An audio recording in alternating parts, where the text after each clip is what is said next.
Good morning. Welcome back to Haywire Homestead. I thought that I would talk a little bit about what's been going on here and why we've been kind of busy, haven't really been doing videos. There's just been a lot going on besides Christmas prep and kids concerts and wrestling season with the boys.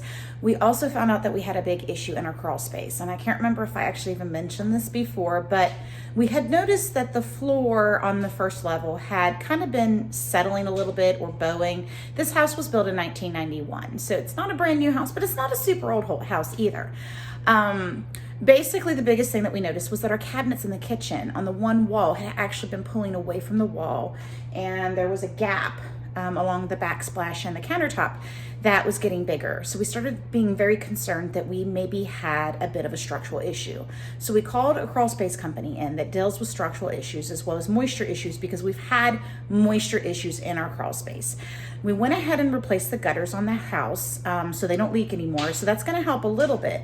However, we really needed to, basically we found out, long story short, is that we have way too much moisture in our crawl space. It's causing some early stage rot in the floor joists as well as the main support beam.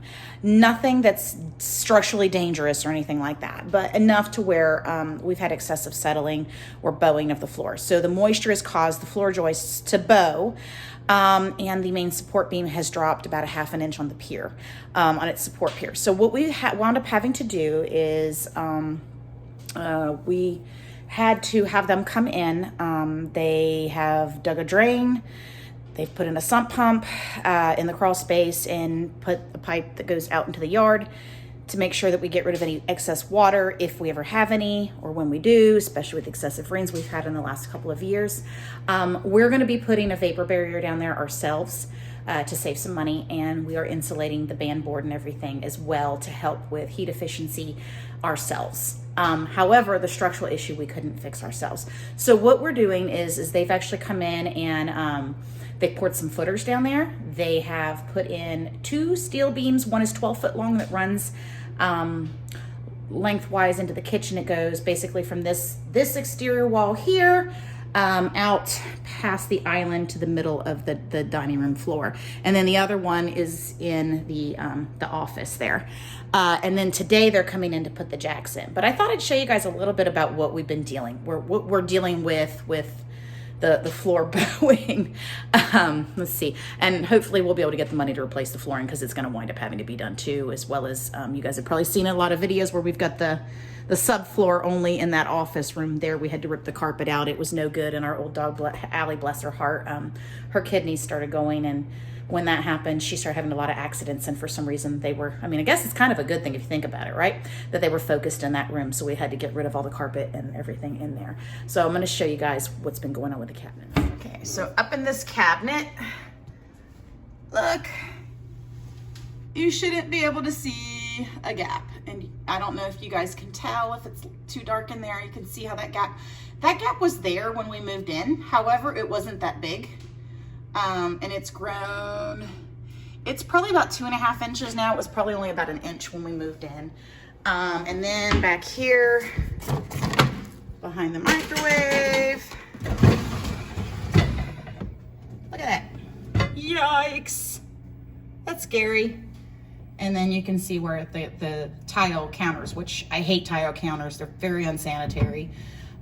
So eventually we will hopefully get the money to replace these, but and put in a solid surface. However, you can see where the settling has pulled the cabinets away, and now we've got that gap there. So yeah, lots and lots of fun, and not a cheap fix either. But thankfully we were blessed to be able to take care of this. Hopefully, fingers crossed, this gets everything taken care of, maybe closes the gap there. We're really hoping that it does, because we ordered a new oven, because my oven, the button here is busted. So I can't increase the temperature. I can only cook up to 350, and now we're starting to notice some variances where it's not maintaining its temperature properly. So we've ordered a new wall oven. Unfortunately, we can't afford new cabinets, so I can't get a bigger, size one. However, I can get another one that works properly. So yay, I'm excited. That's my Christmas present, actually. That's my Christmas present to myself and my husband, Andrew. We decided that's what we're giving each other for Christmas, is a new oven. So I guess that's it. I gotta head out, you know, for the tomatoes to get that done. That's the video there with the frozen tomatoes. I'm getting ready to make a video on that. And the crawl space guys are coming today to finish up and put the jacks in to get this floor jack back up. And hopefully it doesn't cause any issues of cracking or anything in any funny places, but at least the floors will be level again and we won't have to worry about them going anywhere and getting worse. Everything will be stable and back to where it needs to be. We'll see you guys later.